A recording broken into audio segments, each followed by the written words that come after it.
Shall we do a little battery test now that we've got the new iPhone 16s? Well, I've got together pretty much all the flagship phones out there. There are, of course, many more, but I've got 13 phones here, including the new iPhone 16, 16 Pro, and Pro Max. Now, unfortunately, I wasn't able to get the 16 Plus in time for this video. I'll have to make another battery test in a few weeks, but I want to see, A, how they compare to last year's 15s with the regular 15, the Pro, and the Pro Max, and also the current Android competition. Although, of course, these will be updated soon with the Snapdragon 8 Gen 4 chip, as well as the new MediaTek Dimensity 9400 we're expecting. So some of these Android phones are due a refresh soon, but we have also just had the new Pixel 9 Pro XL with the Tensor G4. Obviously, there are quite a lot of variables here. We've got different screen sizes, different chips, different battery sizes, and even though I'm making this in the second half of 2024, we've still got some 60 Hz phones, courtesy of the iPhone 16 and also the iPhone 15. Anyway, all phones are set to their default settings in terms of resolution and refresh rate. All screens are set to 150 nits, we're running on Wi-Fi only, and the latest software available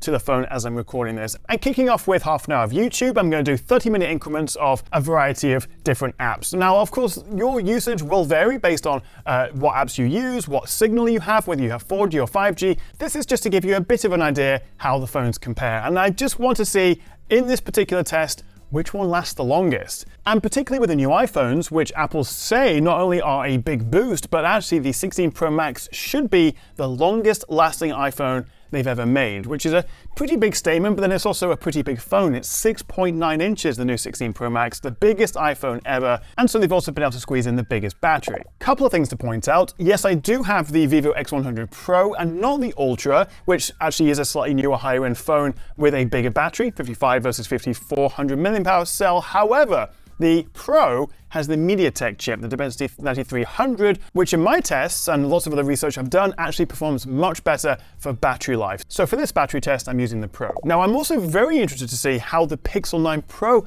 XL fares against the competition here, because historically, the Pixels have been pretty rubbish, consistently finishing back of the pack. So I'm hoping with this year's more efficient G4, it's going to be a bit more competitive. We're also going to have to see how the upcoming Apple Intelligence with iOS 18.1 and 18.2 will impact battery, if at all. Also, we've got Android 15 right around the corner. Surprisingly, this year it didn't launch as the new Pixels came out. So both Android and iOS are due updates. And also, as I say, we're going to get new chips from both Snapdragon and MediaTek in not too long.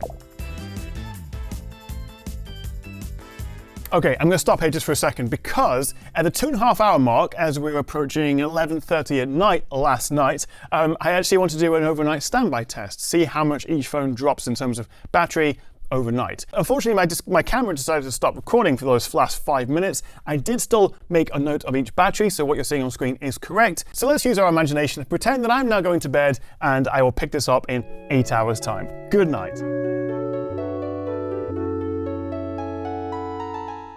Good morning. That was seamless. Right, 7:30 in the morning, and we're seeing a fairly consistent 3, 4, 5-ish% drop across the phones. The Pixel seemed to be the worst there, losing 6%. The Vivo, the best, losing just 2% after 8 hours.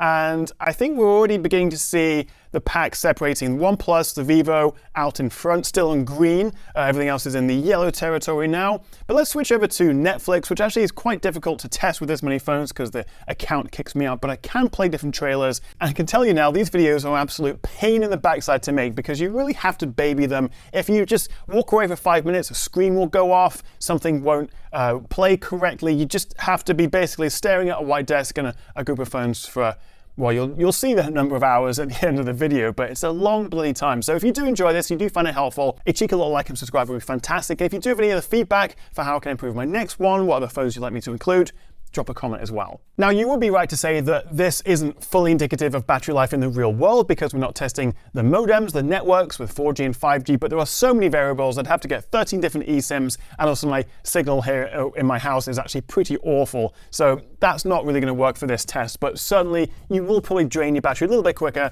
out and about as you're pulling mobile data from the sky. As I mentioned earlier, it is frustrating that the base iPhones are still 60 Hz. Now, I don't want to drop all the other refresh rates down to 60, because that's not how people use them. Also, we have dynamic refresh rates these days, so actually, if anything, sometimes it can be advantageous to have the higher end screen. But certainly in games that do support 120 Hz like War Thunder, I'm actually going to stick them back to 60 Hz just to make it a bit more of an even keel. I'm going to use a nautical pun there. What is interesting though is that the iPhone 16 with its new A18 chip can actually offer higher graphic settings than last year's 15, although of course you're still stuck at 60 Hz. Now, as we approach the 5-hour mark, and speaking of performance, let's just jump into a quick Geekbench test. And feel free to pause the video here if you want to look at all the different numbers, but essentially the iPhone 16 Pros with the new A18 Pro, and impressively, the Vivo actually beats most of the Snapdragon 8 Gen 3 phones, particularly in multi-core, while also, at this stage at least, having the most battery left as well. That's very impressive for MediaTek. I feel like they don't get enough love. But place your bets, maybe even drop a comment below, see if you get it right. Tell me what you think will be the top 3 winners out of these 13 phones.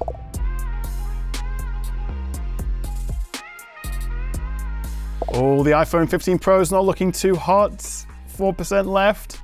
And yeah, there we go. At 8 hours and 11 minutes, we have our first loser. The iPhone 15 Pro loses. 8 hours 11, which is fine. I mean, these are all good battery lives. It's all relative between them. I guess I thought it would do a little bit better. I suppose it does have a more powerful chip and also the 120 Hz screen versus the regular iPhone 15, which isn't far behind. And there we are, just shy of 20 minutes later, 8.5 hours, the regular iPhone 15 dies, leaving the only remaining iPhone 15 series, the Pro Max, on 10%.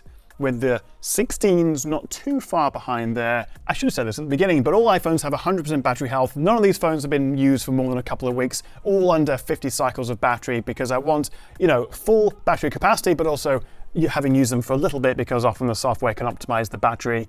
3 iPhones down, 9 hours, 6 minutes for the 16 Pro, which lasts almost a full hour longer than the 15 Pro. But now we're over 9 hours, they're going to start dropping like flies. And following the iPhone 16 Pro, literally a couple of minutes later, we've got the Xiaomi 14 Ultra, which actually goes in a kind of hibernation mode, which would last forever, but if you restart it, it then doesn't turn back on. It's like a super low power mode. So 3 minutes later, we lose our first non-iPhone, the Xiaomi, which is pretty good. 2 minutes later, 9 hours and 11. I love that color, that ultramarine iPhone 16. I would almost be tempted to buy that rather than one of the Pros. And then S24 Ultra. Look at that. 3 minutes longer than the iPhone 16. That's incredible, actually. A, I thought the S24 would last longer, but B, the iPhone 16s are keeping up with these big dogs. Good on the Pixel as well. It didn't come last, and actually it has improved. I've noticed this a little bit since I did my review a couple of weeks ago.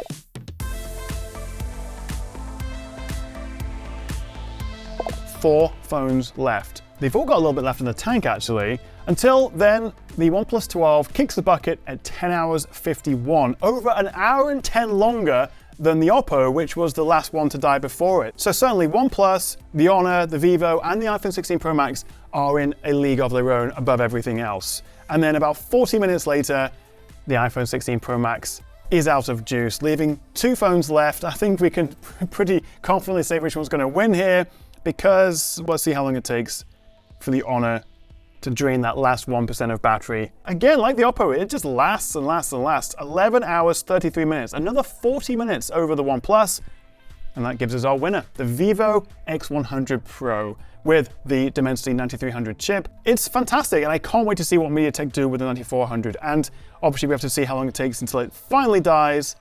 12 hours and 22 minutes. So there we go, top 3, iPhone 16 Pro Max, then the Honor Magic 6 Pro, then the Vivo X100 Pro. All fantastic battery lives. I mean, they all did really, really well. You're not gonna have a bad time with any of them. Equally amazing though, is how the new 16 Pro Max lasted about 2 hours longer than the 15 Pro Max.